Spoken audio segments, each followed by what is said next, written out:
tremendous shot that was.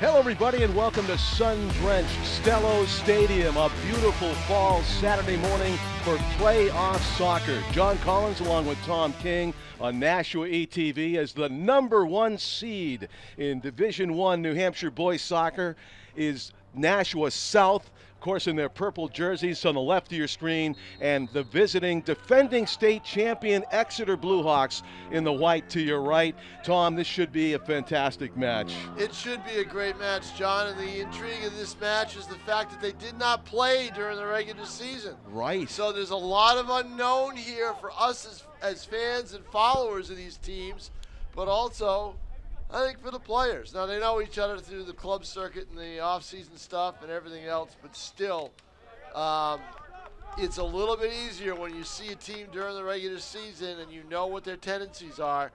This is going to be interesting. And this is a Nashua South team that it's fun to watch.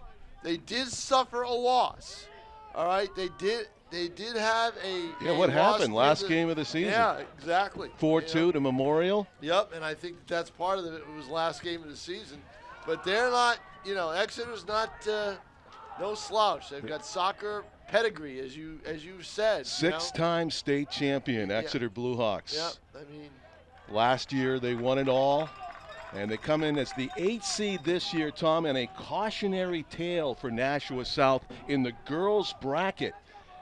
Yesterday, right? It was the number one seed Exeter knocked off by Winnicott 4-2. Wow. Gone after a 15-game winning streak, nullified in one game. There's a shot on goal, our first of the game. Yeah, it is.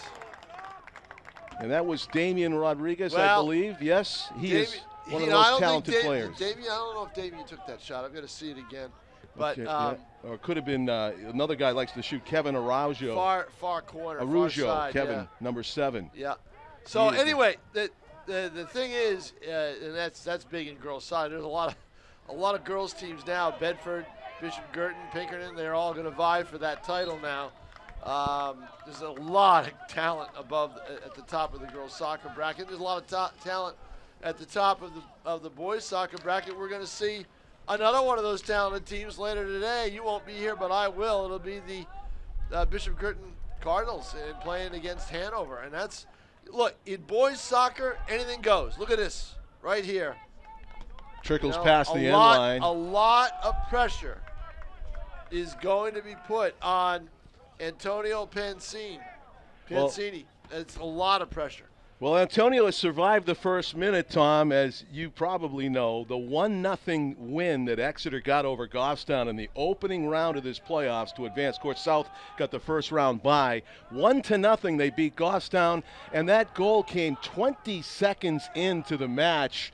It was 80 minutes of 0-0 soccer after that. Get prepared for it because it's playoff soccer, and that's how these things go. It's goals. You know how they always say in the NBA playoffs, and Stanley Cup playoffs, it's a lot different than regular season. It's the same way in soccer.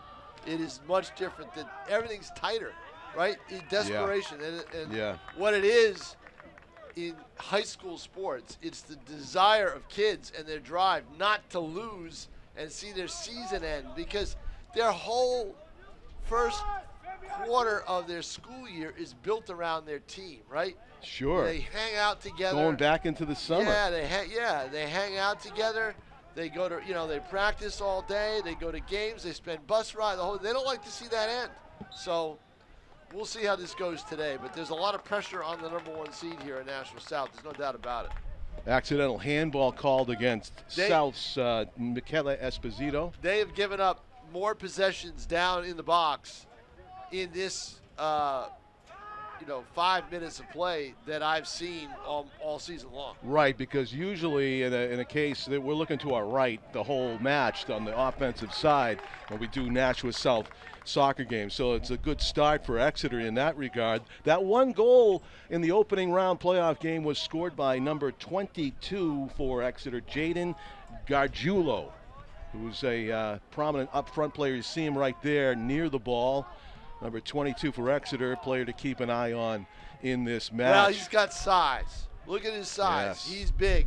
So he is going to get goals in the box just because of his size, whether it be off a corner kick, whether it be off a free kick that he's playing off of, or whether it's his own foot that he just can boom it, because somebody that size has got to have a good kick.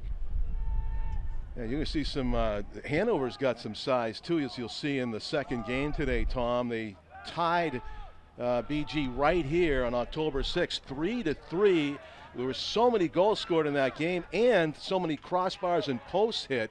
It's a shooting gallery of a game, and it ended with a tie as Hanover got the equalizer with 30 seconds left. So that promises to be a great second half of this doubleheader. Yeah, you were at that game. Yes. Yeah, so that's going to be an interesting game, and I think there's a lot. And Tom Bell is not too happy with his defense right now, or with the way his team is playing in terms of controlling the ball and possessing it. Possessing is everything in this sport. Sure it is everything.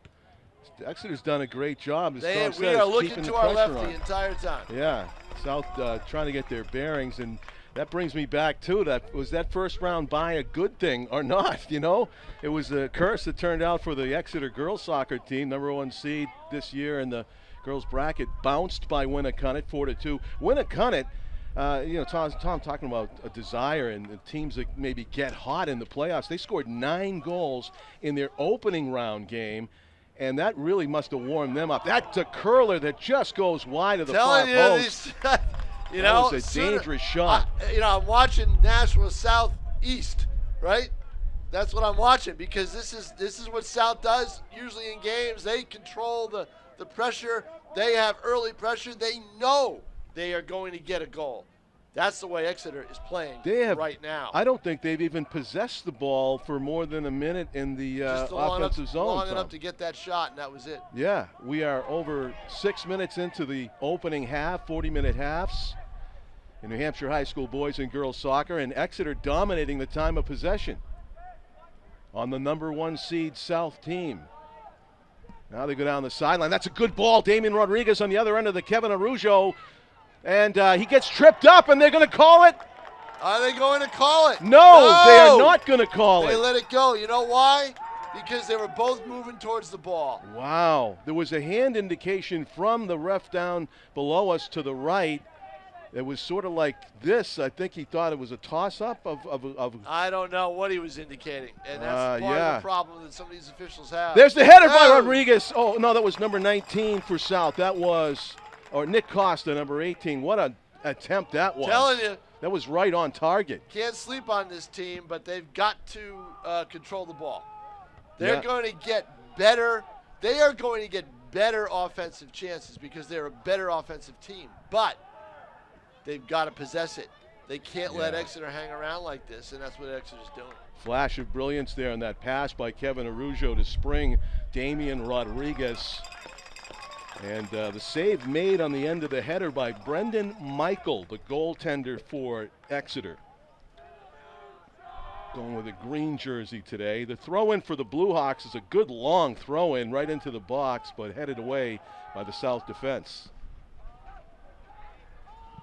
Here's Arujo again trying to find Rodriguez. Damian collects it inside. It's kicked out of bounds by Exeter. It'll be a South throw-in. Damian Rodriguez, a young man who's played soccer since he could walk, I am told, in the hallways of his family's home. He's probably dreamed of this kind of a game or this kind of a situation where he's pushing for a state championship in the playoffs his whole life. He goes into the corner to get it, trying to find an open teammate, maybe for a crosser. He's going to chip it back. And there's a good crosser in the middle, goes through everybody though, and it's going to go out of bounds for a goal kick for Exeter. So Brendan Michael will take this goal kick as the players come forward. South doing a better job suddenly of shifting the field and getting the ball into the offensive zone. Kevin Arujo, number 7, a shot maker and a playmaker. Every time he touches the ball, usually good things happen for South, number 7 in the purple. Exeter trying to work the ball out of their own end. Ship it back toward midfield and intercepted nicely by Nirav Chenji, number 4. Coming out of his own zone, though, Exeter with it. Do a good job of stringing passes together. Quite the pedigree, this Exeter team. That's a foul call. They're going to get a call there, and it's going to be a free kick. Now, you've got to deal with some wind today. We dealt with that yesterday. Wow, in the North, was in it the North windy BG. yesterday? Yeah, when we dealt with that in the North BG game, it affected it, no doubt about it.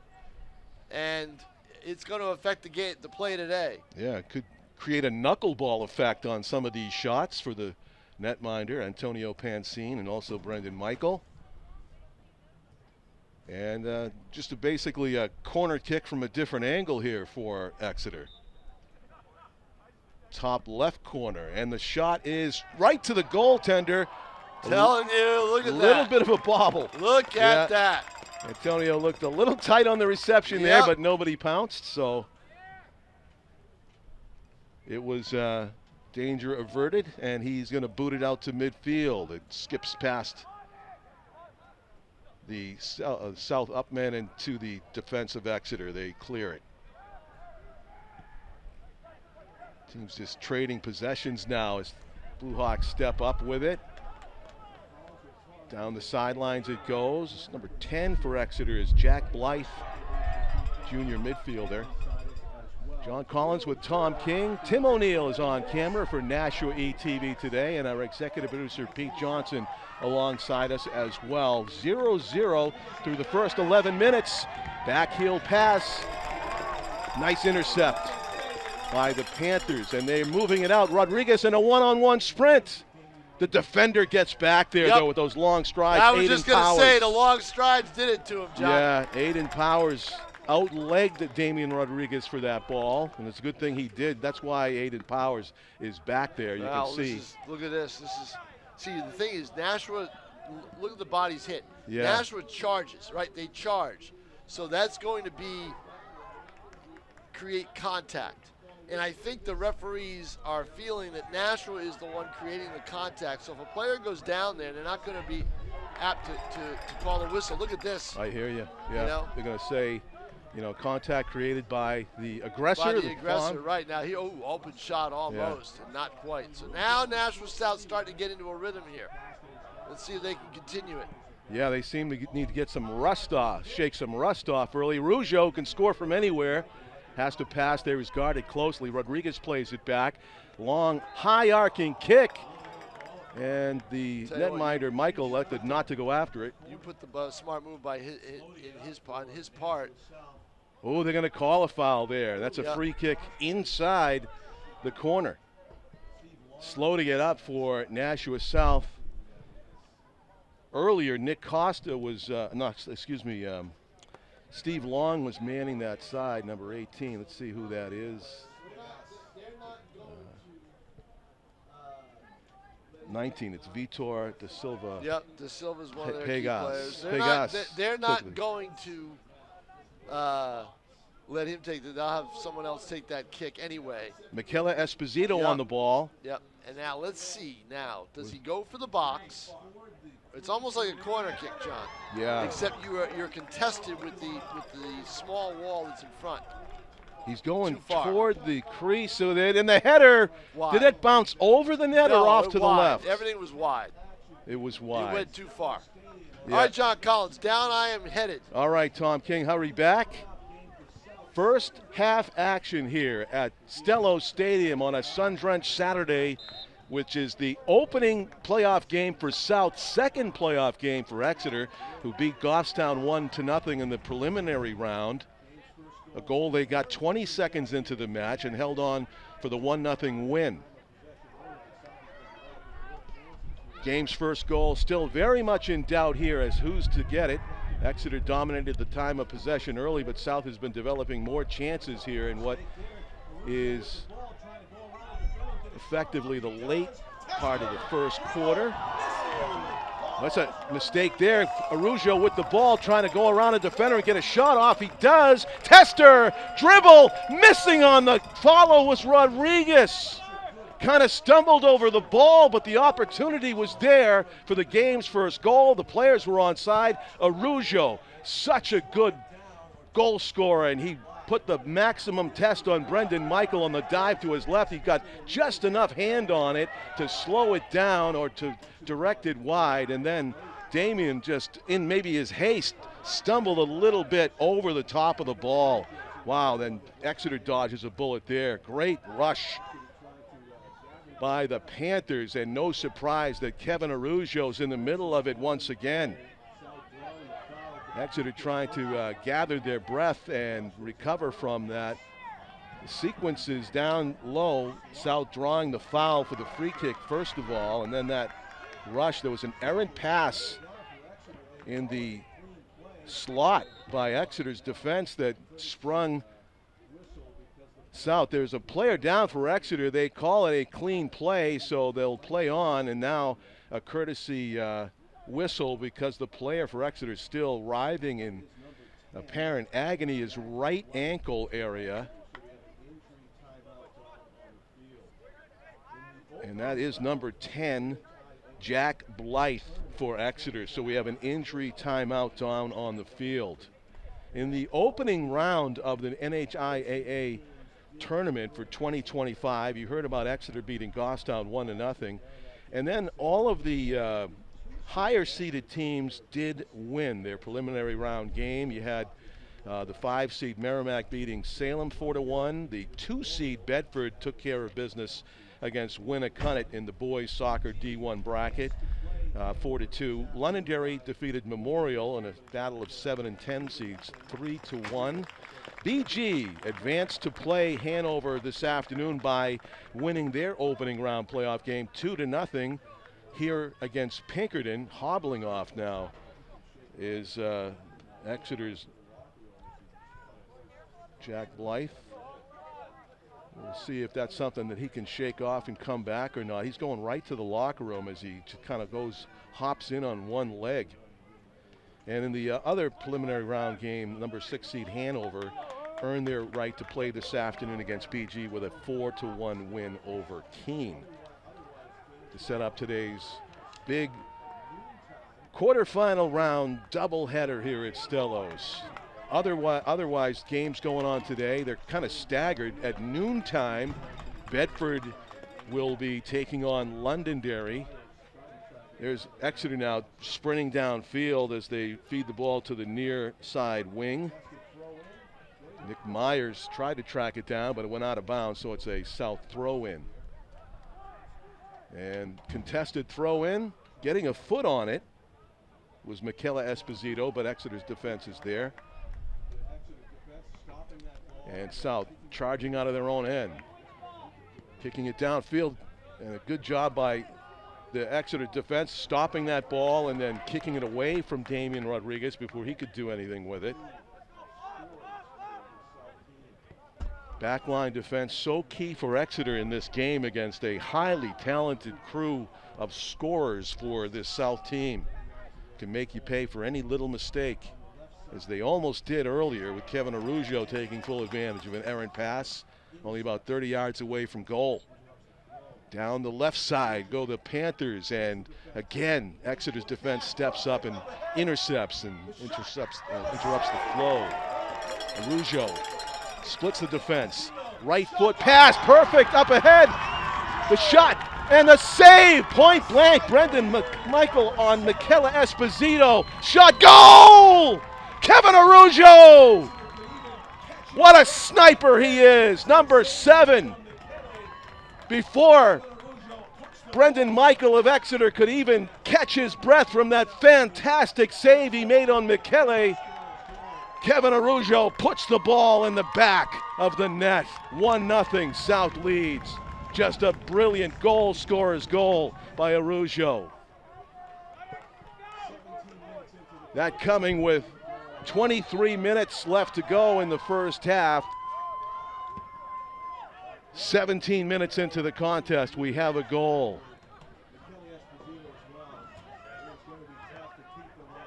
A player of Araujo and Damian Rodriguez's caliber, Michele Esposito as well. It is going to be tough to keep them off the score sheet unless you're playing absolutely perfect soccer. And now Exeter trying to answer back, and the save is made. Exeter wanted a foul in the box. The player is still down, kind of stumbled. They don't think it was caused by a South defender. So a little bit of a controversy here as there's a break in the action for the player that's down on the turf. Slow to get up. Ball ended up trickling in on Antonio Pansine. Exeter trying to answer back the South goal immediately by charging down the field. Looking at it on the replay here in the booth, and the shot was really off. The shot was really off the foot before the trip was made, or if there was a trip, it was after the ball came off the foot of the would-be goal scorer. So it's very interesting. We're watching the replay, of a different replay, yeah. But yeah, we did see the replay of that would-be goal-scoring attempt there by Exeter, and it appeared that any contact with the player came after he got it off his, well, actually it was as he was kicking it. So, yeah, interesting. What do you do if a player puts his foot down near where you're following through the kick and you kind of bounce your foot off of his foot and then the ball? Is it a foul? The official giving the official explanation. The referee right down below us giving his description of what he saw and why he did not call for a penalty shot in that situation, as he explains it to head coach Dan Curran of the Exeter Bluehawks. That was nearly a startling turn of events. It would have been 1-1 just that quickly after we waited 17 minutes for our first goal. We nearly got 2 in 30 seconds. But the score remains 1-0 Nashua South. High arcer just over midfield. Damon Rodriguez trying to get to it. But Exeter had it momentarily. South charging down the field now with it, with possession. Stop and go. Mikel Esposito putting on a dribbling display. There's a whistle. Something happened away from the ball. South is gesticulating, like, why the whistle? What happened? I'm looking at specifically Sergio Lopez over there, number 8. Can't understand the whistle. I'm not sure what happened either. It looked like South was on the move with the possession inside the far sideline. Must have went out of bounds at some point, or was seen as going out. There's a throw in for Exeter, and they control. They just shoot it over midfield, headed smartly back by the defense, and picking it up on the run, Alexander Senek.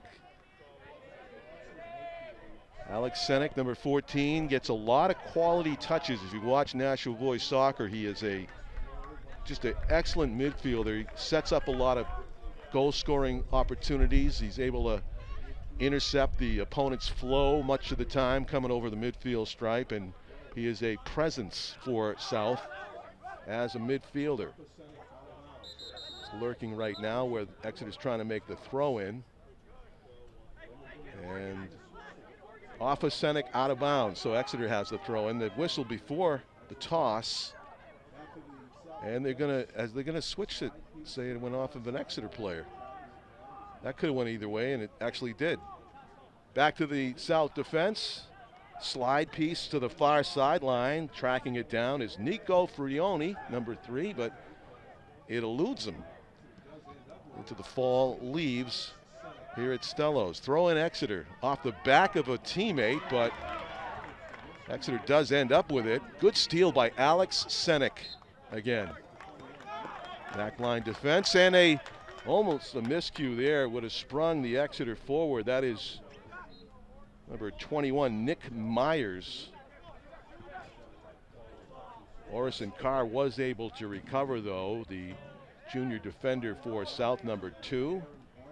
He's had a lot of quality touches so far in this one. Sliding it back to Darren Grant. Grant kicks it up ahead, but teammate Ethan Lanigra was in a double team, and South takes it away with some pace. Kelly Esposito, though, he's intercepted before midfield. Alex Senek controls. Good tic-tac-toe passing by South. And Senek trying to spring Damian Rodriguez. Exeter's defense is there. Wise to the play. They might have watched some tape on how these fast break goals for South have developed over the season. South putting up a tremendous record to earn the #1 seed of 14-1-1. That one loss coming in what was probably a letdown game, the final regular season game that did not affect their #1 seeding. They lost to Memorial 4-2 before getting the first round bye to start the playoffs. This is their opening game. It's Exeter's second. And South did have to shake off some rust in the opening minutes of this one before they started to string together goal-scoring opportunities that led to the Kevin Arujo strike. With a 1-0 Panther lead. Kind of a no-look crosser pass by Exeter there that created some space on the near side, and South able to shift, adapt quickly. Whistle before the toss in. They want substitutions. 3 new players coming onto the pitch. And it will be 10-18-8 for Exeter coming on. Jack Blythe, Nick Costa, and Sean Hoff. Sean Hoff throws it in, number 8 for Exeter. And I believe it was Blythe that was down earlier with the ankle injury that's back on the field. Number 10. Out of bounds, it goes off of a South defender, so a throw in for Exeter. Exeter's not yet had a corner kick that I can recall. They had some a free kick. It's a good thing for South to avoid with the height advantage that Exeter has in some matchups on the field. Good dribbling inside the inbounds. This is Orison Carr. Tried to ball up the sideline, but intercepted by Darren Grant of Exeter. And here's Hoff, Sean Hoff down the sideline. Hustling back on defense. Nirav Chenji, but he lost it off his foot out of bounds. So it almost looked like he was passing to his teammate that was warming up that wasn't actually in the game. Out of bounds. Long throw in, bounces into the box. It's headed away by South. It seemed like that Exeter kind of slept on a good throw in there. They had a maybe opportunity to do something with that if somebody could have maybe got a foot up high on it. Ball slides over. Sean Hoff tried the one-timer pass. It's a good one into the side, and a diving Poncine just got enough of it to stop it from getting to the Exeter forward, who had an easy tap in. Good diving stop by Antonio Pancine. It wasn't technically a save. It wasn't going to go in, but it was going to be an easy goal if it gets by him to the Exeter forward. To his left, Damon Rodriguez self-pass on the header. Getting jostled, try to get it up ahead to a teammate in the box, and Exeter, great defense back there. They've just got good speed, good size, and technique to come up with those takeaways without fouling against South's dangerous forwards. Ball on the sideline now, the long curler off the right foot. Exeter controls. Sean Hoff's shot, toward the far post, was curling inside it. Pancine made it look like an easy save. Falling to his left. Sean Hoff didn't get a lot on it, but it definitely was on goal and going in. Had Pancine not made the sure-handed save up against his chest. South's defense and midfielders definitely have an eye and an ear to trying to feed Damian Rodriguez up on that left front position where Damian just went into a slide tackle there, trying to take it away from the taller midfielder, Max Tormina. Down the sideline it goes. Damian working with it. And it's out of bounds. Is that a corner kick for South? I think it is. Well earned. Almost like a chess game where you gain small advantages in a tight contest like this can lead to victory. South does have the first goal already as they look to double up. It'll be Kevin Araujo with a right-footed corner kick. He is capable of putting it in the net from right there. We've seen it. The curler in front, and it goes over everybody. It's going to trickle toward the sideline. South knows they have to get it or else it's out of bounds on them. Good job by getting to it and getting shouldered off the ball. Did he earn a free kick? That was Vitor da Silva Pages. No, the Pigas, they just said it wins Exeter ball. And they move it out of their own defensive end. That's a good ball across from Mateo Suljic. Make that Max Tormina with that good pass. Sean Huff threatening to hit a crosser, but instead it's kicked out of bounds by South defender. And is it a throw-in or is it a corner kick? It is a throw-in as deep as you can go at the sideline. They'll play it short. This is Darren Grant. Grant bumps into a couple of South defenders. Alex Senek heads it upfield. That's excellent. Well done. Past a couple of Exeter forwards. And South going tic-tac-toe with the passes as they move it upfield from one side to the other. Trying to pick an opening in the Exeter forward scheme. And South able to do it. Senek slides it middle. Some space now for South Sergio Lopez. He slides it far left. Damon Rodriguez is onside. No, they said he's offside. On the sprint, tried to time it perfectly. Apparently he just had one step behind the deepest defender for the offside call. Goaltender Brendan Michael was there first anyways. That ball had a little bit too much on it to get it to Damien with the right pace. Brendan Michael's going to take the free kick from way up there, the goaltender, and it's a bad one. He put way too much on what turned out to be a pass to his left and gifts South with a throw-in in the offensive zone. 12 minutes and 15 seconds to go in the first half. It's been exciting soccer, just as we hoped. 2 or 3 near goals for South finally led to an actual goal, and then Exeter nearly answered back seconds later with a player getting spilled in the box as he shot it on Pansine. Exeter hoping for the penalty kick, which they did not get. They did get an explanation from the official about why not. But here we are, 1-0 in the first half, and Exeter, defending state champ. They won it all in 2024. They've won it all 6 times in the past 50 years, which is among the most that people have won the state championship, if not the most. Just scanning the record books last night. South has won this championship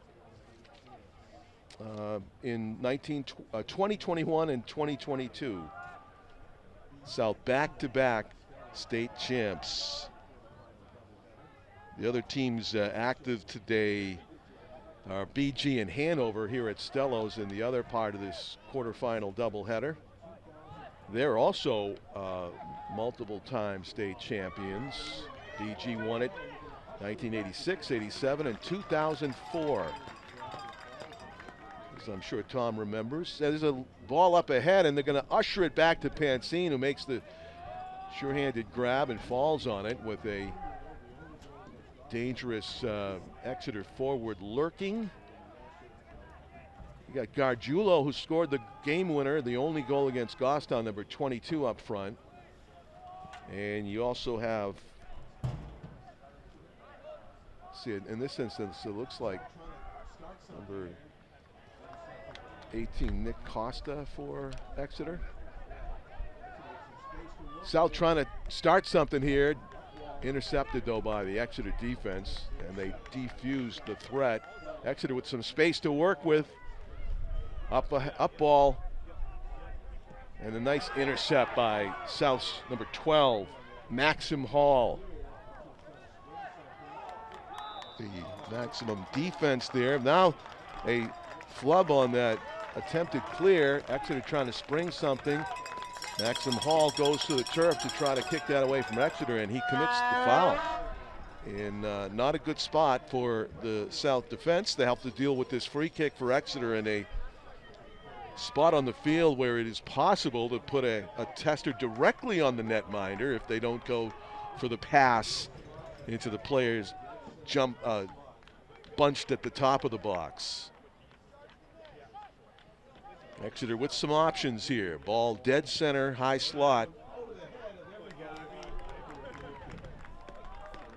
South's going to set up a 3-man wall 10 yards away. That's one over the head of everybody and out for a goal kick. So not quite what Exeter was trying to accomplish there. It looked like Jack Blythe was gesturing to somebody. He wanted somebody maybe to head that one home on the left side of the goal, and some of his teammates seem to be answering back. That's kind of a tall task, literally, to get back that deep and get a header on that with the pace that was on that free kick. Antonio Pancine punts it past the, actually off of the turf. He kicks it past midfield, but Exeter immediately returns it to their offensive zone. Exeter's had the momentum swing here for the last couple of minutes, pressing to get the equalizer in the very late stages of the first half. 8 minutes to go in the first half. They'll keep time down on the field at the 2-minute mark. South coming sprinting out of their own end. Damian Rodriguez in a foot sprint. And he had it go off his foot, trying to save the corner kick. Can't. Out of bounds. Those long strides for Nick Myers. Not able to catch up as Damon Rodriguez had ricocheted the ball off of the Exeter defender. It went over the end line, and it is another corner kick for Nashua South. Looks like they're going to have, instead of Kevin Arujo take this, looks like it's going to be Sergio Lopez who's going to right foot this one as he tees it up next to the flag. South has Damian Rodriguez in the box. Kevin Arujo lurking outside to the far side of the net.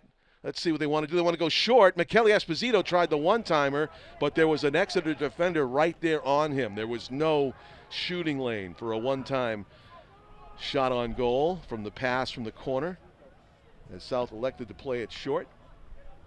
This one's going to be an Exeter goal kick as it trickles over the end line to the right of the flag.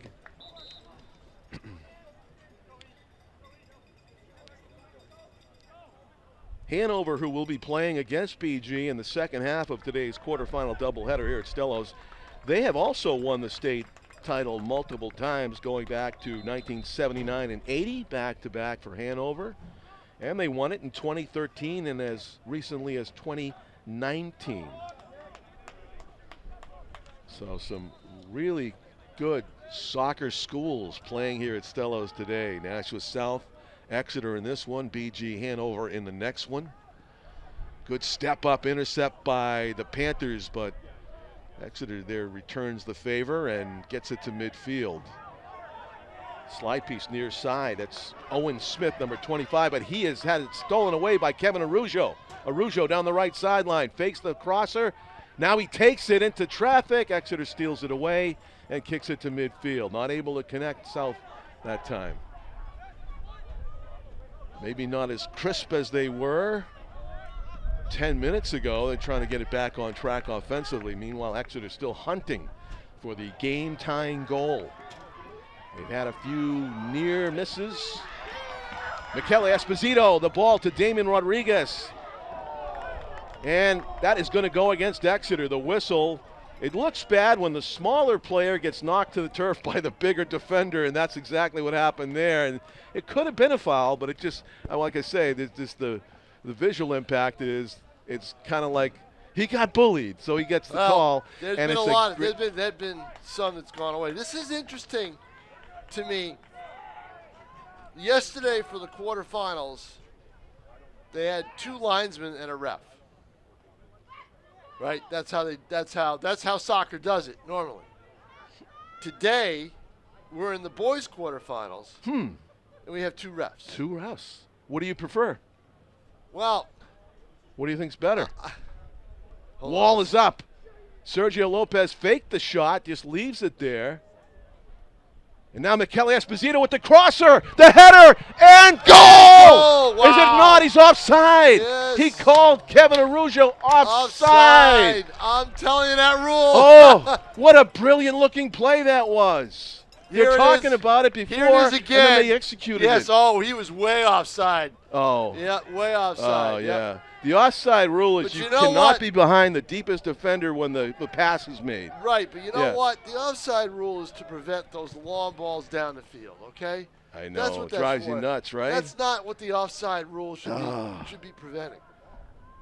I don't know if there's any way to make the differentiation, but I hear you. It is a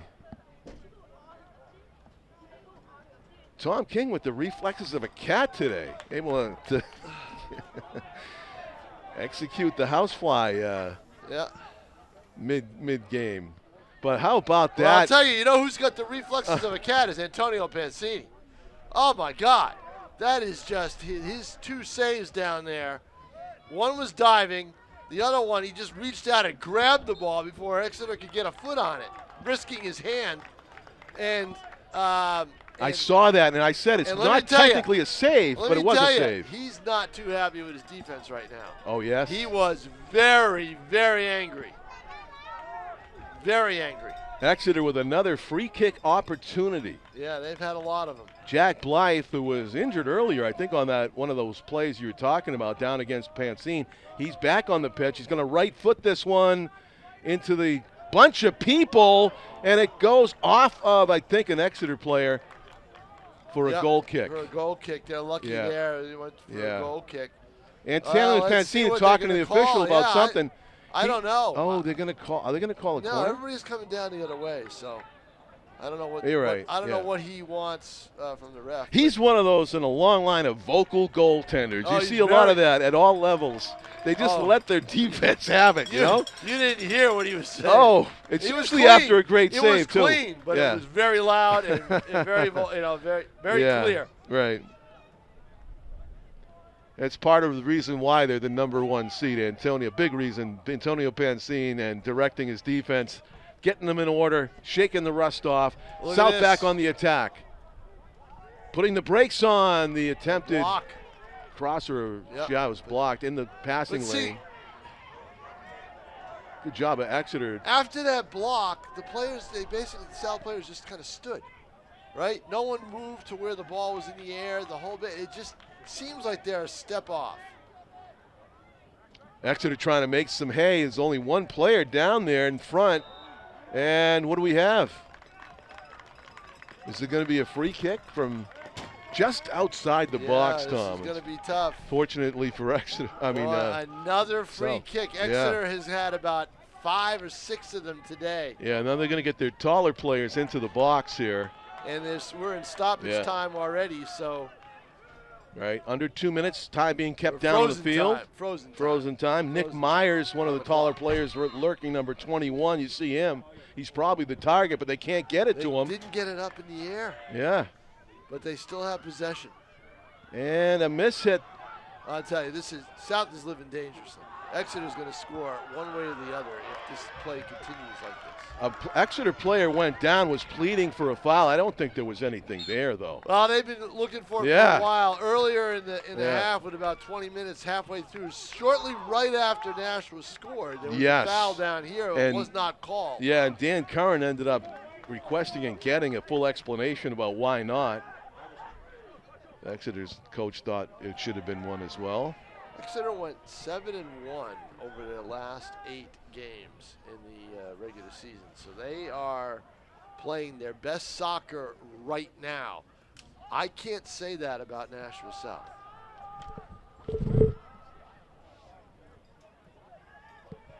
The Panthers will try here to try to get a goal. They may have a shot, and sliding away and forcing a goal kick. Yeah. I don't know what that slide would have accomplished, because if you're going to slide and hit it that way, let the defender. He's probably trying to get it off a defender, and it didn't work. Right.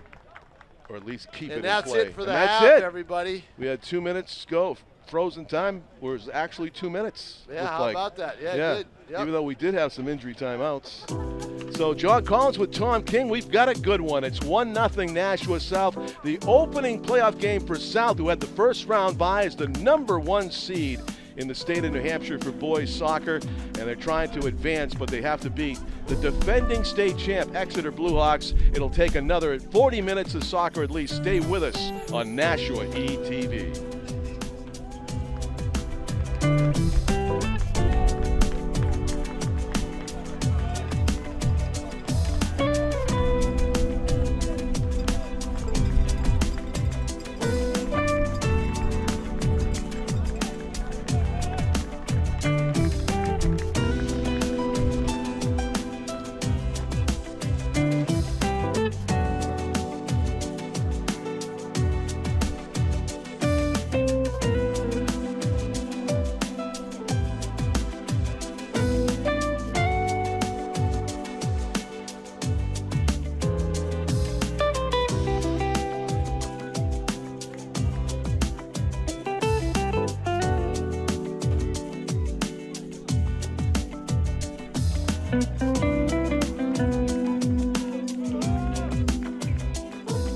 Welcome back to Stellos Stadium for the second half of this quarterfinal playoff game. Nashua High South, the #1 seed in New Hampshire Division I soccer for 2025, hosting the Exeter Bluehawks, who are the state's defending champion from 2024. The Exeter Bluehawks boys team, who saw their girls team, the #1 seed, get knocked off by Winnicott yesterday. They're going to be encouraged by that, thinking, hey, if a #1 seed can get knocked off after winning 15 out of 16 games on the girls' side, we can do it too on the boys' side. But South has the first goal. It's 1-0 Panthers as we put 40 minutes up on the scoreboard. John Collins with Tom King here on Nashua ETV.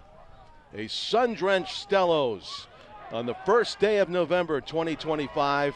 Starting the playoffs, the South Panthers were a little bit rusty. They played a lot of the first minutes of this game on defense under pressure from the Exeter offense before they shifted the field and developed a string of scoring chances that led to the Kevin Arujo strike, a goal scorer's goal. Back to the Exeter line it goes. The goaltenders have switched ends. Exeter now defending the goal to our left. Kevin Arujo intercepted there, but Exeter's defense takes it away. And up the sideline they come. There's Hoff's pass as he feeds it up ahead to number 20. That's Gargiulo, who got that game-winning goal against Goffstown. Jaden Gargiulo shouldered away, though, from the ball, and Arujo clears it to midfield. First touched back there by Aiden Powers. I'd be interested to see what. Oh, here we go. That's onside, Rodriguez, but beating him to the ball was Brendan Michael, the goaltender for Exeter, way off his line. Had to. Good decision. Had to. Rodriguez is incredibly fast, and he would have broken in. Yes, he would have, and goaltenders often have to make that split-second decision to go after it or not. Michael made the right decision. Watch there. This. The crosser. In the box, deep. Yeah. Never want a ball in the box deep, but you notice only 2 players up front for Nashua South. Yeah, Mason Fowler was the defender that cleared that away. Tom Bellin, about midway through that half, after that close scare where there was almost a foul down in the box, he went to a 4-4. Shifted the scheme? Yeah, he shifted the scheme a little bit. I was right there when he told it. We're going to do a 44. I assume that means a 4-4, so. Yep. Tom Bellin, the head coach of the Nashua High South team, with the first place position as the playoffs began. That gave him an opening round bye. Tom Bellin is invaluable as a coach for this district because he does a lot of the club soccer. That soccer's his business. You know, he does a lot of club soccer and develops rapport with a number of players. Yeah, including the opposition. So he knows them all. Right? He knows everybody. How about that? You know, so there's not a player he doesn't know about. That's a throw-in for South. The sliding tackle made by Exeter defender Cohen St. Armand. I'd last about 2 minutes out here. Somebody would slide into me, I'd go down and they'd be calling the stretcher. Get the stretcher out. 911. I was talking to an Exeter fan down in the corner. I said, you know, he was afraid with that injury earlier with Exeter in the box that there was going to be, he was going to lose his ankle. You know, his ankle was going to, he wouldn't be able to come back because of his ankle. He's one of their better players. And I said, these kids don't feel it this time of year. They don't feel it. They know they're elastic. Yeah, and case in point, Jack Blythe was in agony down there in the box, and he's back out there. That's who we're talking about. Yeah. So he's okay. Here's Araujo. Araujo is gonna. He can score from anywhere. Yep. He boots it, and that had lots of pace, man. If he and that puts that in the right spot. Wasn't wind aided. No. That was his energy. He had a lot of energy, and you know, you're out there. Yeah. You got to hit it hard. We've seen him sneak a few inside the post underneath the crossbar doing just that. A great foot. Tell you what, in the girls' soccer game yesterday, Sarah Fry got robbed by the wind. Oh, really? She had a shot that usually she buries. It was about 30 yards away, and 25 to 30 yards away. Right before the end of the first half, they're down 1-0. I said to Rich that it's going to be tied, and I was shocked because the ball was about a foot or 2 feet over the goal. That's wind. Yeah, it wasn't the goaltender that stopped her. It was the wind, right? Yep. Yeah, we saw her in some wind-free days here put those in consistently. Yep. And, such a great shot maker. Yeah, and it's a shame we won't see her here again. You know, that's a shame. Senior season comes to an end. She'll be a WPI though. She'll play there. Yep. Let's see if they come back and play Riv in a game. They're not in the same conference, but maybe they could. Maybe there could be a non-league, non-conference game. Be nice to see her come back to town, but she'll run track the rest of the year. Exeter trying to come out of their own end, trailing 1-0 to begin the second half. We are just about 5 minutes into it. And no special goal-scoring opportunities other than the Kevin Araujo shot that went over the net.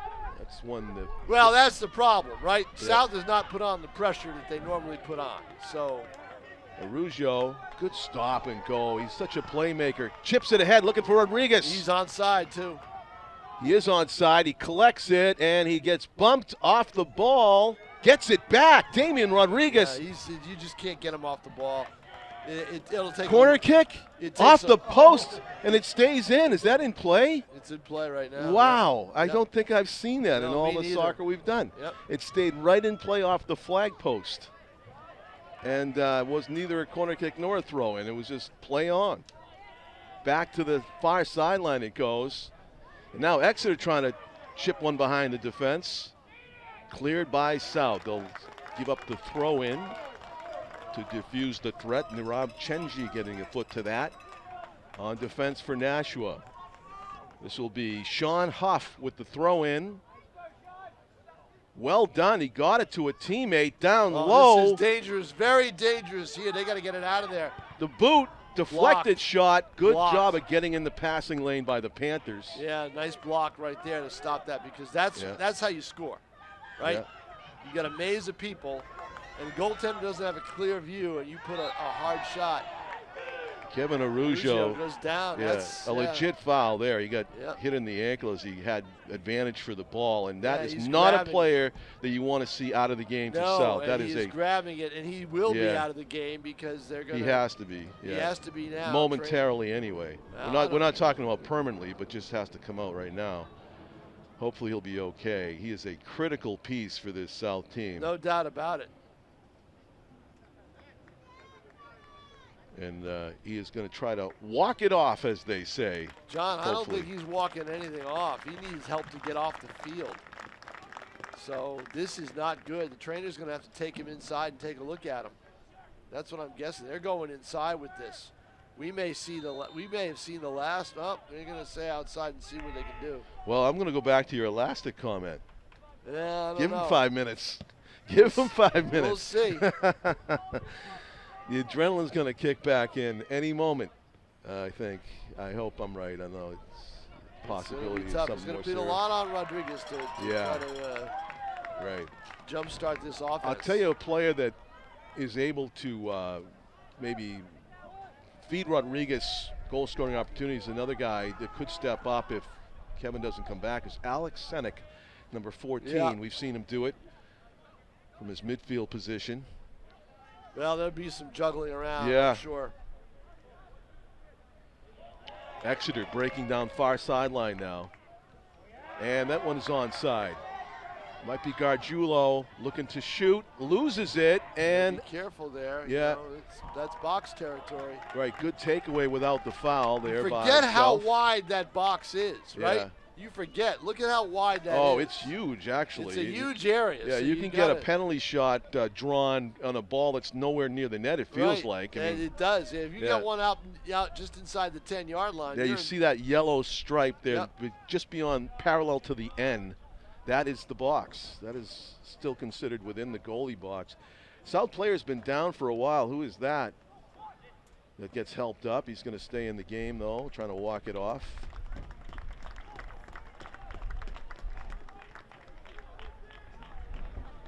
Hopefully he'll be okay also.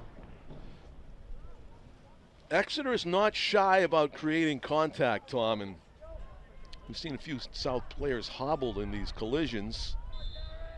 Also, some Exeter players have been hobbled in collisions as well. Physical game. A lot on the line. Somebody's season will end today at Stellos. Will it be the defending champs or the would-be champs for 2025, the #1 seed Panthers, who were leading 1-0? Boy, I thought that turn was a really good opportunity for Exeter, John. It sure was, Tom. That was a good it just time. went wide. I thought that was, and they knew it too. He's just by himself there. He was by himself, able to turn. He could have done anything. He could have had lunch before he took that shot. Yeah, that was number 10, Jack Blythe. Yeah, Blythe is a key player for them. Right-footed that, but missed to the right side.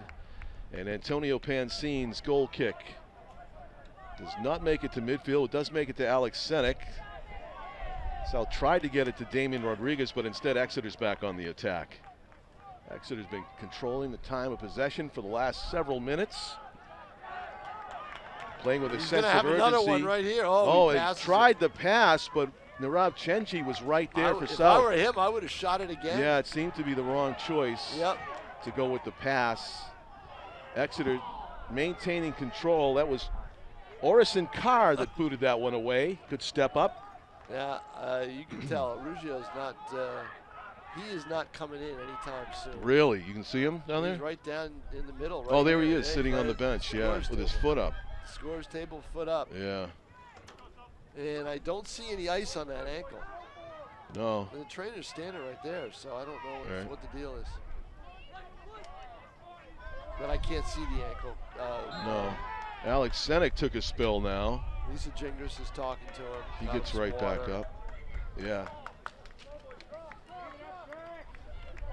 Nashua South's goal scorer, Kevin Araujo, literally on the bench right now with his foot up and his cleat is off. There is ice on the ankle. There is ice on the ankle. The cleat is off. Wow, that doesn't look good. No, he is not coming back. I could tell when he got up. He is not coming back in. That's a blow. Yeah, it is a blow. Yep.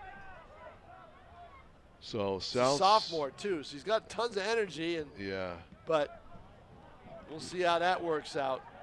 Ouch. Yep. Exeter controls in their own end. 30 minutes, we're under the 30-minute mark to go in this one. Exeter needs a goal or their season ends. They're playing with that kind of sense of urgency though, and they kick it up ahead, trying to hit a player, top of the box. Pansine makes the save. And Tom Bellin is not happy.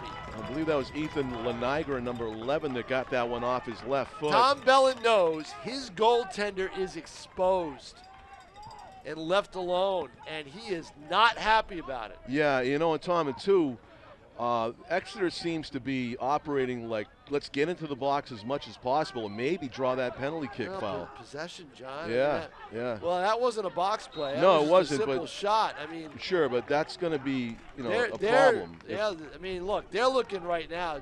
They're down 1-0. Yeah, by any means necessary. Yeah, exactly. Right? They're down 1-0, and so they're not worried about, strategy as much as they are just get the ball down there and shoot. Yeah, out of bounds off of Exeter, throw in for the Panthers. That's why Rugio is so important, because he maintains possession. And now you have got one less player that is good at that.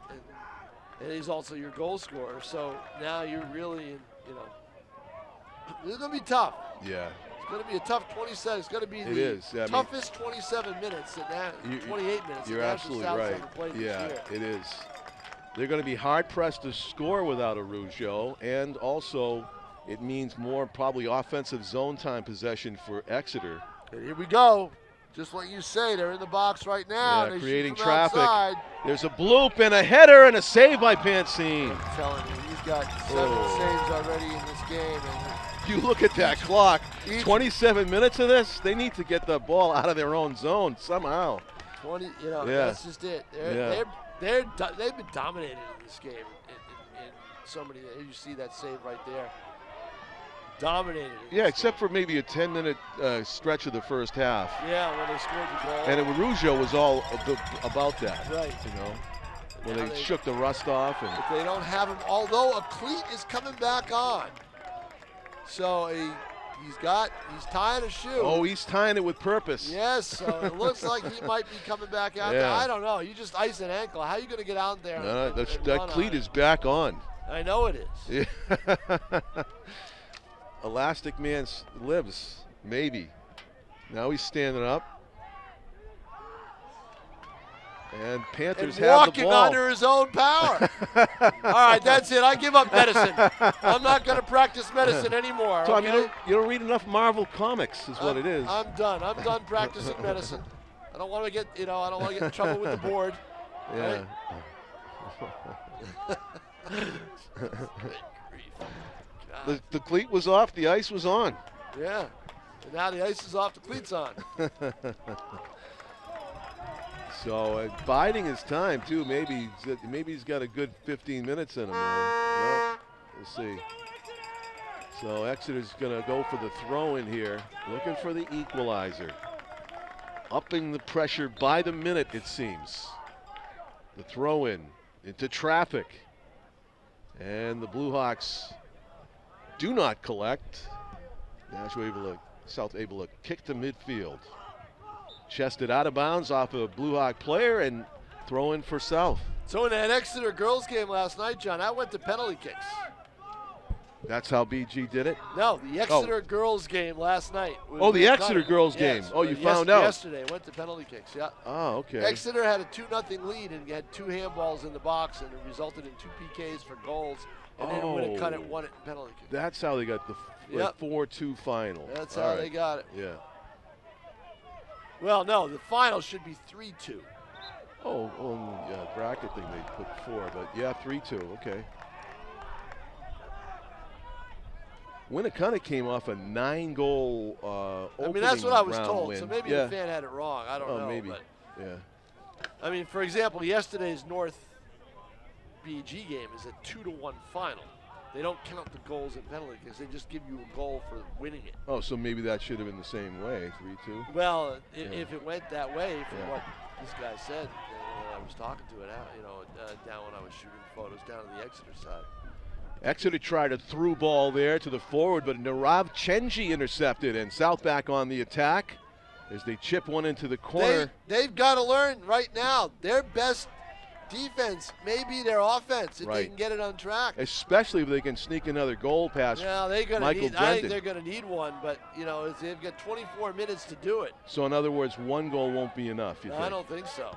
Exeter down the sideline. There's Gargiulo. Scored the game-winning goal against Goffstown into the corner against the South defender. Shielding the ball with his body. Using that size advantage. That's a throw-in for Exeter off of Nashua player Max Friday. And the throw-in is headed down, but it's a miscue, and it goes off the football crossbar just over the goal net. And that miscue allowed a shot that could have gone in. Rugio coming back in. Here he comes. Tom Bellin summons number 19 for South. That's Vitor da Silva, Vegas. Pegas comes in for Frioni. Nico comes out, and it is a sigh of relief for the South fans to see number 7 back out there. And it's not even taped up.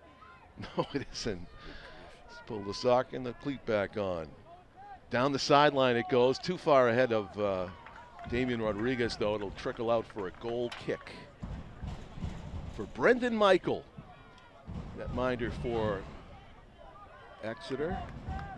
Slides it to his defender, and Cohen St. Armand gets it up the sideline.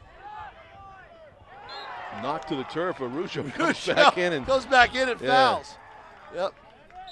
But see, Henry Morrison took a spill there. But see, John, what happens when you foul, and this is what Tom Bellin's been afraid of with some of his in some games, is you know you're behind the play, and when you're a step behind, same as in basketball, right? Same as or in even football. in football, yeah. Everything. You're a step behind. You're going to commit a foul or a penalty. Yeah. Tug at the jersey, right. A trip from Got behind. to be a step ahead at all times. Got to be between the goal and the shooter, and that's a perfect example of that right there with that block that we just saw. Yeah, Narab Chenji has a knack for stepping into a shooting lane. This is and somebody's got to let it go. It looked like it was going to be Rodriguez time. Yeah, Chenji knows shooters how to get in their way. And you see a lot of blocks from him using his body. Arujo with it. Oh, feeds nice it to the left. Nicely paced. Good through ball. Just crosser to no one there. That's the problem. Only Exeter defenders there. Well done by Exeter's backline defender to come out. Alex Senek with a nice intercept. Couldn't control it. Well, he came from a long distance to make that play, just to slow Exeter up. You don't want Exeter to get a good rush down the field. And look at this, Arujo with a good ball control gets tripped up again. Yeah. And that's from behind, and they want to go the other way. I don't see how that could ever happen. He gets hit from behind. How are you going to call that on Arujo? They did. Are you kidding me? Are you kidding me? That's ridiculous. That is unbelievable. It's almost like they won the argument. That's unbelievable. He got tripped up from behind. He did. They're playing especially physical with Arujo. Every time he has it, they're going right after his ankles. And Tom Bellin, that was from Tom behind. Bellin is beside himself. He goes, "What do you want him to do?" He agrees with you, Tom. He's like, "There's no way that could be against my player." There's no way. What are you seeing? I mean, what are you looking at? You're right there. I think it's not what he's looking at. I think he was listening to. Could be. He got lobbied into that call. Yep. But here we go. And there's a stoppage right here. Players shaken up. Rodriguez is a little shaken up, so he's coming off the field. Tom Bellin goes out to take. He goes out to make sure he's free kick for Exeter. He's limping a little bit, but that was unbelievable. I don't know. I mean, I'd have to see it again. After Arujo had gone out for an injury on a similar play. I'd need to look at it again to be sure, but it sure looked like he got tackled from behind. Yeah, unless he shoved the guy out of the way the first time and then he came back at him. That's the thing. Yeah. That's the only way I can see it. But again, I've got to see it again. Crosser, dangerous. Exeter's on the other end of it. Pansine got a finger on it. It's going to be a corner kick. Probably could have let it go. Yes, I was just going to say that, John Collins. That was a mistake by Pansine. You got to know where you are in relationship to the goal mouth. And the post. Yep, and there was no way. But I guess you're playing it because you don't want another offensive player to come in and get it right. You can imagine his thought process right now, Tom. They don't waste time with this corner. Oh, there's a loose ball in front. Goal! Exeter puts it in. That's going to count. Yep. It's onside. It was maybe number 3. For Exeter, got the goal. Darren Grant got loose in the box. It was a pinball ricochet. Anybody could score a goal. Number 3, he's right in the middle of the fray, and he gets the ball. He's right to the far side of the post. No one was there. Exeter's modus operandi, just get traffic in the box, and it finally pays off. Well, again, I told you, right? There was no way they weren't going to score unless Nashua could change the way that this game was going. Yeah. And the little things, right, Tom? That Pansine decision to touch that ball. Corner kick goal. Right. just that little shift in the game. Yep. It's tiny chess game decisions. But now South's got to think about offense again a little more urgently. It's a 1-1 contest. Back to even. Araujo chips it up ahead. Header, loose ball in the box. Boom. Players collide. They let him play on. They say that was an even Steven tumbling tackle. No, they make the call. Did they? Yeah, they did. Did they say it was against South? Like it must have. It's going to be a goal kick for Exeter. For Exeter. Yep. Yeah. So the Blue Hawks threatening as the 8th seed, defending chance for the 8th seed, trying to knock off the #1 seed in the state, South, on their home turf. As we just heard from Tom, how Winnicott did it to the Exeter girls in a shootout. Now that's a whole different deal. This is boys soccer, and we'll see what happens here because Exeter's going to keep the pressure on. But it was a #1 seed going down. So it's not impossible. No, definitely not. No doubt about it. No breaks here, that's for sure. Also on Blue Hawk Media today, we have Exeter fans watching, Tom, so we have to be unbiased, as we usually try to be. Well, I mean, look, they played a great game. There's nothing to be, Yeah. one way about it. I mean, I told you they're gonna score in this game, and they did. Yeah. But John, what started the whole thing for that goal? Tell me. Call here at midfield. Oh, it did. That's right. I forgot about that. Yep. That's what led to the pressure on That led to the Pantene, the possession. corner kick. The possession, the shot, the corner kick, it all tied together. Wow, that's right. Senek heads that one to the side. Kevin Araujo is there. Chips it to himself. He's inbounds inside the sideline, and it's a throw-in instead of a corner kick. Exeter able to save it from going over the end line, but Yeah, they got it. They kicked it to the left side of the post, so it's. Kevin's going to do the throw-in, and he gets it to the box, trying to find Michele Esposito. Shot from distance. Just over the top. Wow. Good bid there by the Panthers off of that throw-in. Wow. That was Vitor da Silva Pegas that took that shot that just floated over the bar. That was close. Brendan Michael with it. Slides it toward midfield, and Exeter trying to get out of their own end. South looking for the takeaway. Back to the defense it goes, back line defense. 1-1. South got their goal about 23 minutes into the first half. A Kevin Araujo strike from about 30 yards out. He ripped one into the low left corner. That's a big steal right here. If South can convert it, Exeter was marching down the field. And no, they don't do it. Bad decision. Blue Hawks with it. He had about another 15 yards of dribbling he could have done to get it up the field. Sean Huff's pass intercepted, looking for Gargiulo. See, now it's all about direction, okay? It's all about direction. And right now, South's moving in the wrong direction. And if that you're a said, South they fan. give up a corner kick. If you're a South fan, they're going in the wrong direction. Right. Off of the foot of Owison Carr. Slow to get up. He's trying to stretch out what looked like might be a cramp. Yep. Down on the field. Yeah, it is a cramp. Yeah, Jaden Gargiulo is going to tee up this corner kick. He's going to have to wait a little while. Yeah, before.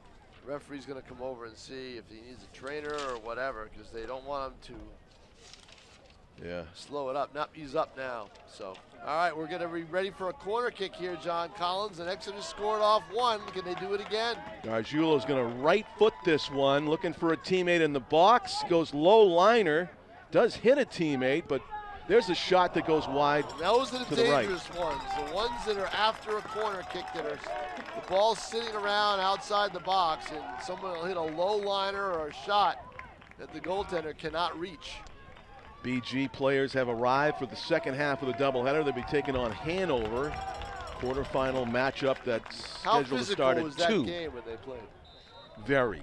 Yeah, that's what I thought. Also, just a shooting gallery, 3-3 final. A lot of crossbars and posts were hit as well. Yeah, I guarantee you it won't be a 3-3 game.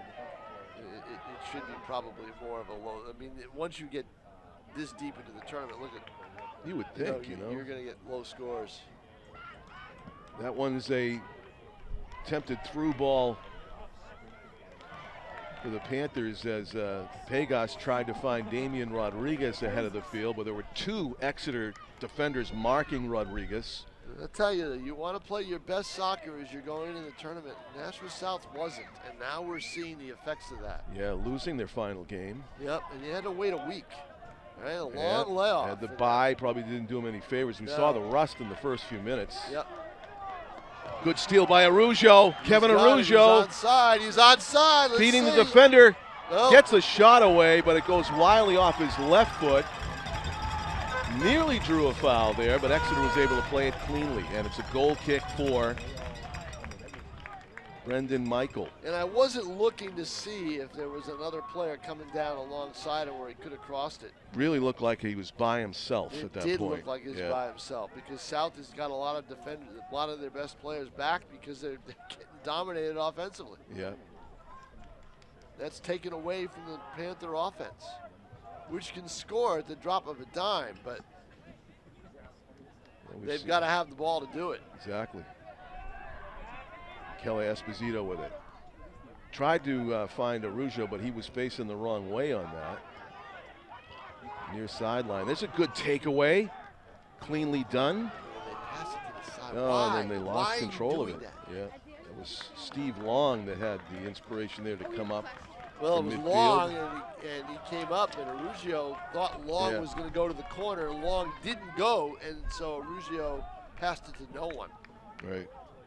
Araujo had some room. He's got to move. That was an impressive sprint for a guy that had his foot up and an ankle with ice on it. No doubt about it. Huh? I know it. Damian Rodriguez trying to split 2 defenders. Dribbling display. Damian has it off of a player and out of bounds. Yes, corner kick. Yep. They're pointing to the corner, and they're letting them play on. What happened there? I have no idea. I thought it went out of bounds. Not out of bounds? It did go out of bounds, yeah. I don't understand that. It's almost like the players overruled the official. He's pointing at the flag. Pointing at the flag, and they... I didn't hear any whistle, though. Me neither. Interesting. Damian's able to do that. He does it on purpose a lot of times. He'll kick it off a defender out of bounds to win the corner out of the end line. Araujo's going for Rodriguez. He's got him on He side. shoots it on the run, but it goes. I don't think that was Damian. I don't think it was. Yeah, Damian's near. Oh, that's right. Damian's near it. That might have been Pagos. Yep, it was. Far corner. Yep. Tried to chip it on the run. Didn't go. But Goal kick, Brendan Michael. I believe he was offside. Okay. I believe that because they were starting to march up after very quickly. We can't hear the whistles. We're inside because of the wind in the press box. I might open this window a little bit so maybe we could hear what we're saying. You'll hear the whistle of the wind. 11:20, that's the problem. Yeah. It's not as windy down the field, John. Okay. Rodriguez gets shoved, but he stays on the ball. He gets knocked down this time. This time, they're going to get the call, yes or no? Are you kidding me? He's going to call it against Rodriguez? No, he's not. Okay. I thought he was flapping because they got the call, but there is a free kick for South in a very opportune spot here. Is it? They want him to move it back. Interesting. It didn't seem like the contact occurred anywhere near where the ball is. Contact was at the 20-yard line, and they're trying to plead their case.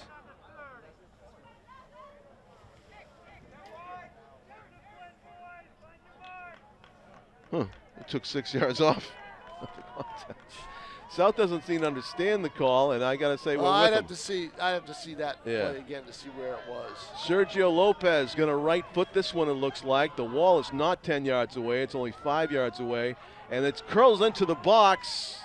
Punched out. Getting his foot on is Damian Rodriguez, but he's in a cordon of defenders. South somehow still has it. Exeter takes it away with some pace. Nice step up. Nirav Chenji read it well.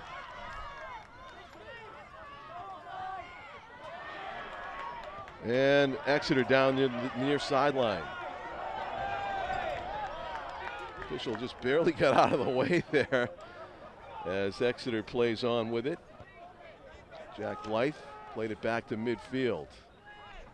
Yeah, interesting on that free kick, Tom, by South. The wall distance was not enforced. It was Exeter had crept up to within 6 yards of the ball. Well, 5 or 6 yards. A lot hasn't been enforced in this game.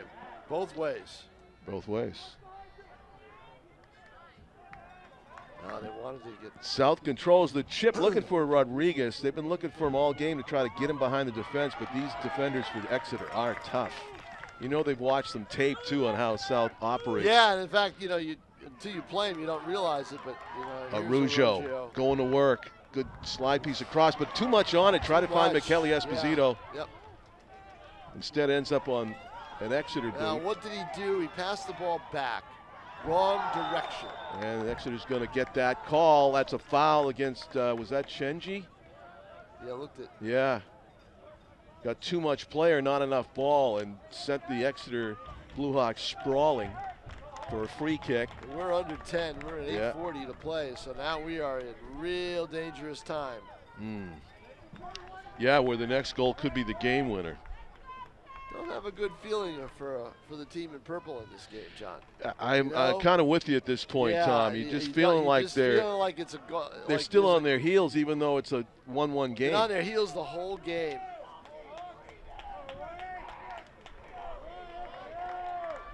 And I don't know what it is. Maybe Exeter just came in with more game plan and purpose of what they wanted to do. They've been playing well. It was, as you said at the start, these two teams did not play each other during the regular season, so there was a lot of unknowns about how they would match up. And Exeter seemingly using their size to advantage throughout the contest. And once again, there, the long strides, Chenji couldn't catch up. That's in the box, the header, and it goes out of bounds off of an Exeter player. It'll be a goal kick for South, but it was well executed, that free kick. They got it to a player in the box. Yeah. Right, you got it right in the box, and the break that South gets is it wasn't off one of their players, which is very easily happen. Yeah.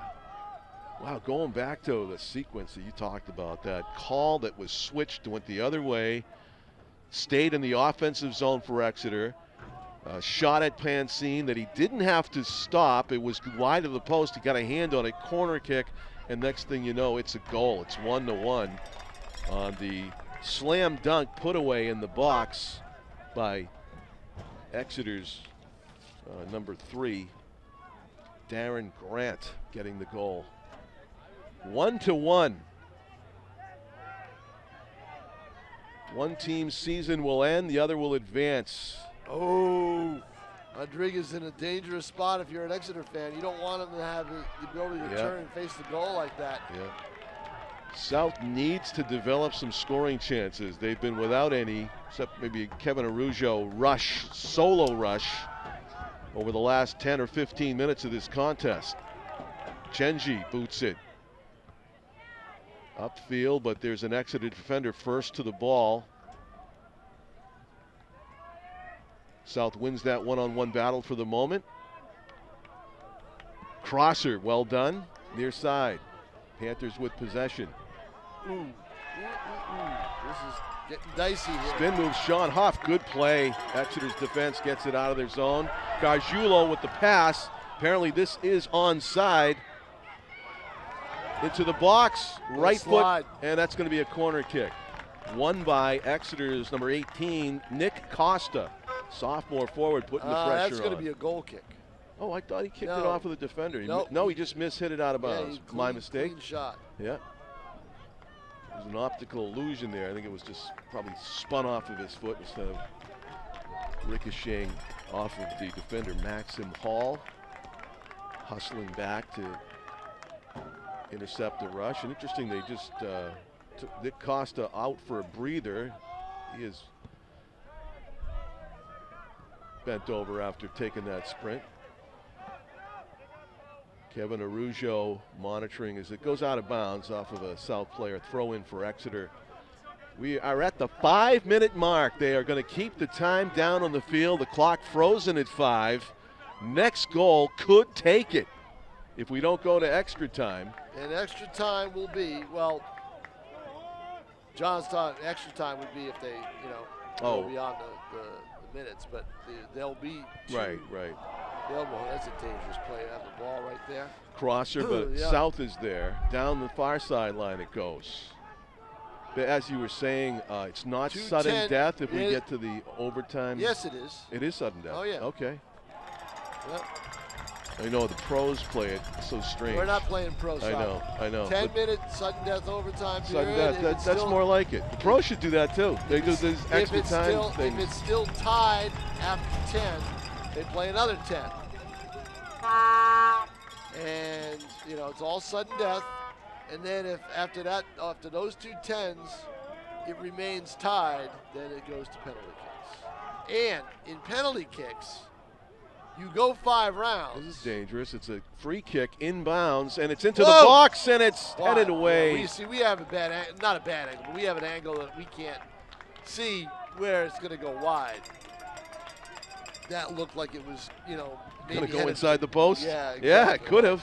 Well, it wasn't, Yeah, and there wasn't this, you could tell there wasn't the sense of urgency for the players after the ball was hit. Yeah, but you can see by the way it's a goal kick that it did go off of an Exeter. It was an Exeter header. See, I don't think these goal kicks really work. I think most times it seems like the opponent gets it. Yeah, exactly. The team is facing that way. I'd rather see the goaltender just kind of play a pass, roll it to a defender, and have them start up. Yeah. But South has possession. They'll be coming down this way. Yep. If I'm them, I'm hurrying. Right. Get the ball downfield and try to get that game winner. Genji fires it. Loose ball. Alex Senek on it. Senek trying to control. Has 3 defenders to beat. Still has it. Slides it down the sideline, but not able to connect. Exeter's goal scorer over there with it. That's Darren Brandt. He's a defender, Tom. He came up in that box on that corner kick. Ended up with the slam dunk goal from tight quarters. Brandt with the throw in.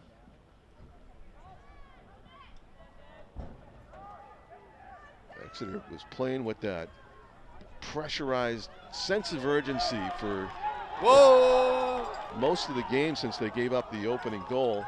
They're not calling it. Oh, they call it. Did they call it? Yeah. They did. They're going to tee this up, take their time, and crowd the box again. You can see the gesturing. There had been a lot of free kicks taken by the white team today, right? Oh, ton.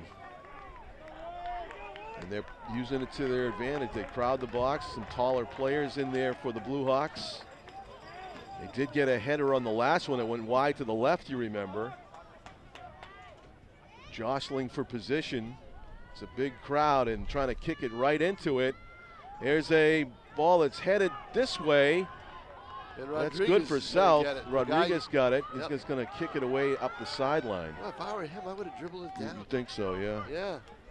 I don't know why. Maybe gas in the tank is a factor. I don't know. Oh, that's a good ball for Exeter. They get behind the defense on side. Coming off his line. What a save! What a save! Oh, my goodness. And did he take a kick to the midsection? He's doubled over down there. They win this game. He's tough. He'll get up and do it. Oh, let's see. He's asking for a timeout. He's asking for timeout. Yeah. What is the official not giving it to him? He's looking right at him. He won't give it to him. He will not give it to him. He asked for time. He didn't get it. The officials made some gesture to him and said almost like, get up. And then he saves this one. He saves the ball. He is still asking for time, and he's down. Now South has possession. The official very reluctant to give it to him. This is unbelievable. Yeah. It's almost like it's inconvenient because the time's almost expired on the clock, and it forces Pansine to play it, and this is weird. It is. The officials seem to be looking at each other rather than and Tom Bellin isn't arguing the case either. I don't know what the rule is.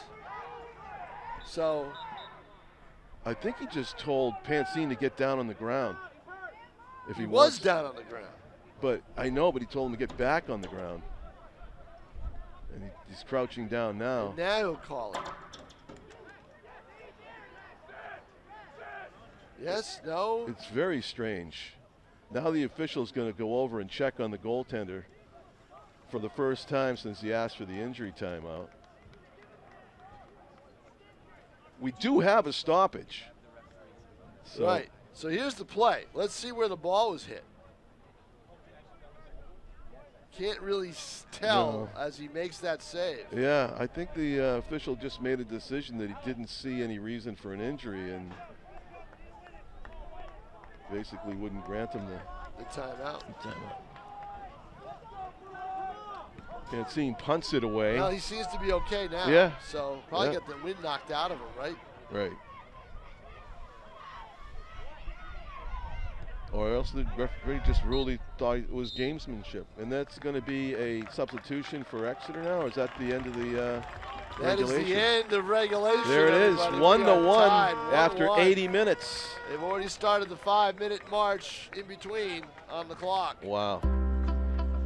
So we will taking a break. We'll come back with the first 10-minute overtime, sudden death overtime period on Nashua ETV.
Welcome back to Stellos Stadium, where we have in fact gone to extra time, the extra 10-minute period, to be followed by another 10-minute period if we don't get a goal. 1-1 contest, the #1 seed, Nashua High South Purple Panthers season in danger of coming to an end in the quarterfinals, thanks to a determined Exeter team who came in here as an 8 seed and is looking more like the 1.5 seed. Tom King. They are. They've got size, but what they've done is control the ball, limit South's chances. Neutralize the South's attack. Yeah, and basically turn that defense into their offense and come down the field and dominate a play inside the box. They've been inside it all game. Yeah. I mean, you look down below us, they don't have heights in the roster.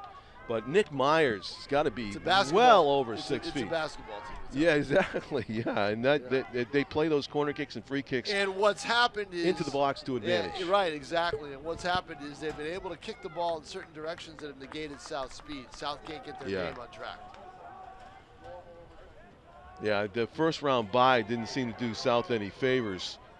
There's a kick to the wide of the goal, and Exeter thinks they have a corner, and they maybe do.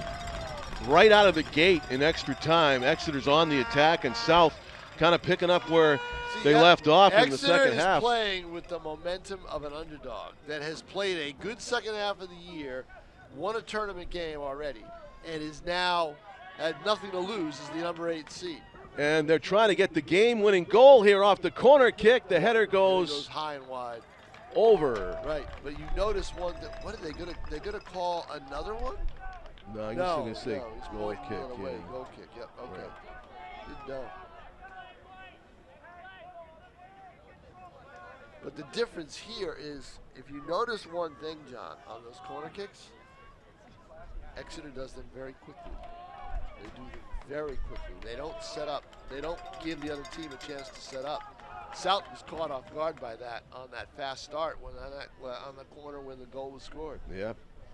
by a defender who ran right up into the box to join the fray. Darren Grant, who ended up getting the goal. Mounted to a tap in from a couple yards away from the crease, and really no chance. Again, all about direction. For Pansine. There's Damian Rodriguez trying to get behind the defenders, and there's two of them back there to see, look at that. foil the play. Right, see, it's 1-on-2. Yep. When does that work? Usually, right? On a pull down, that's going to be called. Call, yep. See, they are just giving up free kick after free kick, and Exeter is taking advantage of it. I'm not sure what the... He wants a card. Oh, he wants a card? Yep. Yeah. As Jack Blythe protesting there should have been a yellow card given, and the official's going to talk him down a little bit. Right? I'm thinking now the referee's coming right over, but he's not going to make a ruling. I mean, the goal is to win the game, right? He won a free kick for his team, so Exeter's in a really good position again, able to crowd the box with a number of players for the free kick. What the effect of this could be, except possession-wise, and we saw that happen, leading to that goal. So yeah, let's see. It is the 1st of November, 2025. Playoffs underway for South. November. November, yeah. And Exeter coming off a 1-0 win over Goffstown. Headed toward the goal, Pansine comes up and takes it away. He's got to grab that ball. Yeah. And he did it very quickly. If he's a split second slower, John Collins. Game over. Game over. You got it. Darren Carr kicks it over midfield. Alex Senek is there. Senek looking for a teammate. He finds Rodriguez. Back to the net. Back to Senek. Head up, looking for a teammate in the corner. This will be McKelly. No, it's Pegas. Well, we haven't seen a lot of this. Exeter out of bounds. We have not seen a lot of South dominating down low, have we? It's been a long time. Long time since they developed a legit scoring chance. Yeah, exactly. The last 20 minutes have been, kind of weak. McKelly Esposito finds Arujo, tried to right foot one, and he ran into traffic. They're still playing it, though. Yep, they play on, no foul committed. Exeter comes away with it. South, right direction for Exeter. There's a sprint, that's a good ball, but back to get it first, Orison Carr kicks it out of bounds. Yeah, he's got to make the defensive play to negate the rush and kick it out. But it retains possession for Exeter. Nick Myers will have the throw in for the Blue Hawks. Nick's going with the blue dye in the hair today. I can see from distance. Gets it back. I was thinking of doing that, but I decided not to. Maybe it's left over from Halloween last night. I don't know. John, other than the decorations on houses and trying to dodge about 20 kids on the way driving out of Nashua, I didn't know it was Halloween. Yeah, you were at a great football game in Anyway, Derry. Here's a great game. Arujo has it, the shot! And he hit it off the side, the left side of the net. We saw it hit post, we saw it hit net, but it was an outside the frame. That is the best shot. Here it is right here. Bang! That hit the left side, yep. Wow. A goal that Kevin Arujo has scored, a type of goal multiple times this season, nearly ended the game. Great chance. There's a steal, an errant pass. That's Rodriguez. He's got space, shoots it, misses right. Just wide. Oh. What a chance for South off of a miscue by the defense. Here it is right here. Damian Rodriguez, his speed. Look at it. He had a chance for another dribble, Tom. He angled his body towards the right side. He wanted to hit it to the right because he figured the goalie was going to go to his right. It's easy to see on replay, but if he had continued dribbling with that, he might have had the defender and the goalie out of position for the far left side. He might have. Yep. Yeah. But South showing a glimmer here of their Division I first place status and forcing Exeter to play some defense, some urgent defense, because the game is on the line. The next goal wins. They haven't had to play it. No. This is game. Yep. Oh, two golden opportunities. Oh, boy. At South both of them. Their best two goal scorers, too, on the ball. Exeter just trying to get it out of their own zone at this point. And they do control. Jack Blythe. John, I'll tell you what. If I'm South, seeing what you're able to do there, I just say, you know what? Just go for it. You know, just send players up. Get that goal. Send players up and go for it. But you can't do that in a way because you don't want to get caught and give up the time, the game-winning goal. You're going to be a little bit more conservative. I mean, just the little pressure they put on in a long time, Tom, and defensive mistake by Exeter. Yeah, that's nearly gave a goal to Rodriguez. You gotta have Here's Araujo again. You got to have that step. Coming off the bench, his ankle was iced earlier, and he's back out there sprinting to the ball. Rodriguez has it on his foot in the box, trying to spin around. South control, shot. Goal! Michele Esposito! Wow! Michele wins it! South beats Exeter 2-1 in extra time. Brilliant goal by Michele Esposito. Unbelievable goal. Just when it looked like South didn't have the energy to mount an offensive attack at all, playing on their heels for at least 2/3 of this game, they find another gear in extra time. Araujo, Damian Rodriguez, Senek, and then Michele Esposito. And they assert themselves, and the top seed in New Hampshire shows why they are top seed. Exeter gave them all they could handle, but they win it 2-1 in a thriller. Wow. Unbelievable. Is that Esposito with yes, the goal? Michele Esposito. Incredible. All right, yes. John Collins, down I go. Espo with the goal. For you Bruins fans out there. Exeter fans who watch this, we welcomed and we thank you, Blue Hawk Media fans, for watching this. Your team shined today. Definitely a team to be proud of. The defending champs, they did not go down without a major fight. John Collins thanking Tom King, my partner, cameraman Tim O'Neill, my executive producer Pete Johnson. A great job again by Dan Young on the replays. And we are going to the second half of the quarterfinal doubleheader coming up. We go from one Collins to another. Dave's coming in. He'll do a great job with Tom. Thank you for watching. Congrats to Nashua South. They advanced to the semifinals of the New Hampshire Division I Boys Soccer Playoffs for 2025. Good afternoon from Stellos Stadium, everybody.